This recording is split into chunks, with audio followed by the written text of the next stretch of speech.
and the Sudan, and we're talking to Dr. LMadu, who is an international lawyer. And Dr. Madu, before we had our first commercial break, we were talking about some of the problems in terms of the emergence of a, quote, new Africa. But as we indicated before that break, that there are still some problems on the continent of Africa, and I think one of the problems that you've identified that is of some real interest to you is the problem dealing with the Sudan. Let's talk about the Sudan. Why don't you give us some definition in terms of what the Sudan is and how it fits within the whole Africa question and that kind of information? Well, actually, what people don't know is that the Sudan is the largest country in Africa in terms of area of land. It's a very huge country, made up into two different, should I say, ethnic groups. You have the Arabs in the north, who are Muslim, and you have the Christians in the south, who are also black. And that's part of the problem in the Sudan today. And, you know, since the Sudan gained its independence, you know, from the British and the Egyptians, you know, you had the Anglo-Egyptian condominium. The country basically has been having some problems. The first civil war in that country started about 1953. And it never ended until 1972, when the then president, Nimeri, signed agreement with the Anyanya guerrillas led by General Joseph Lagu, promising autonomy for Southern Sudan, which he implemented at the behest of Emperor Haile Selassie of Ethiopia, who negotiated the agreement.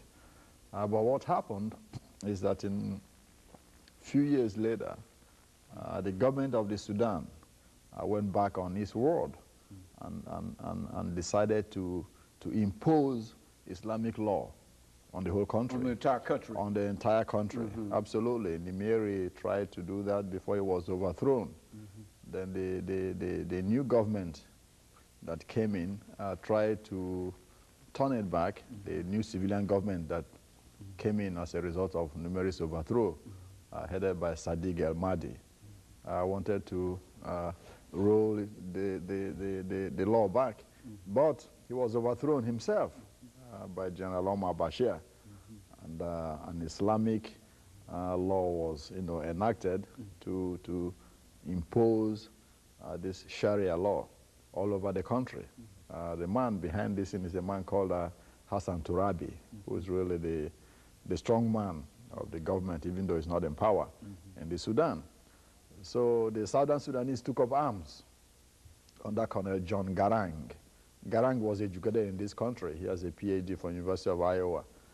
So he started leading the rebellion and formed an army called the Sudanese People's Liberation Army to fight for autonomy, not independence. You know, autonomy. For that particular section. Exactly, autonomy, and also to reject the imposition of Islamic law on the Christians in the south.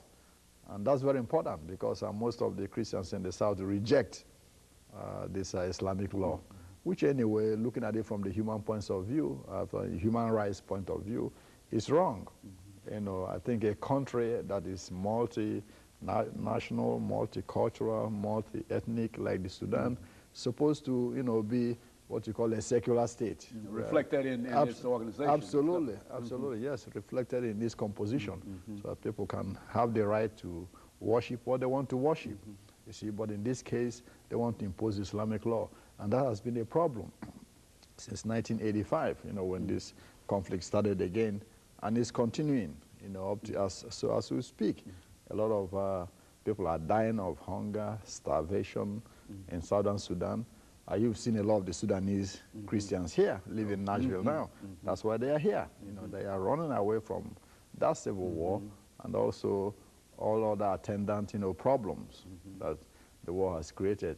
And not only that, from reliable information, including Amnesty International and Africa Watch, there is slavery still going on in the Southern Sudan. In fact, most of the Southern Sudanese, you know, members of the Liberation Army who are captured by the Northern Arab soldiers are taken as slaves.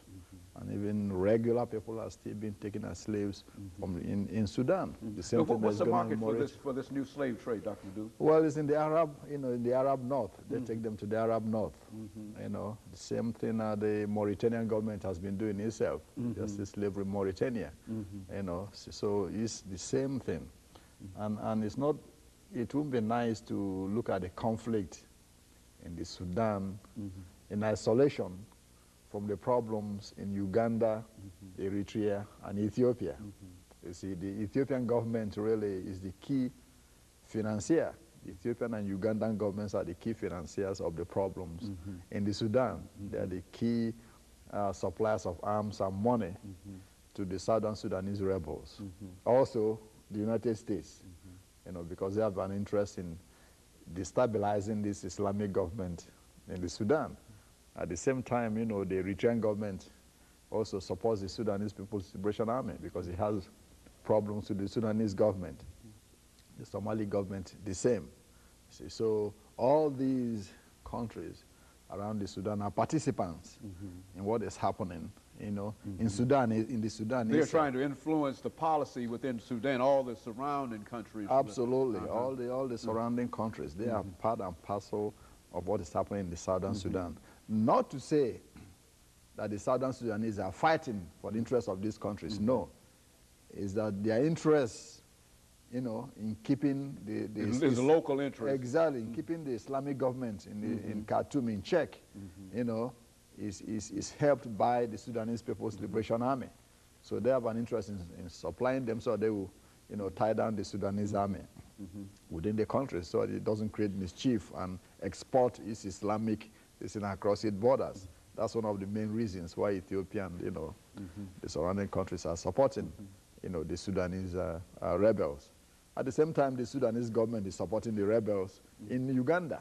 There are some rebels in Uganda called the Lord's Resistance Army, being supplied by the Sudanese government to create problems for Uganda. Yeah, for Museveni in Uganda.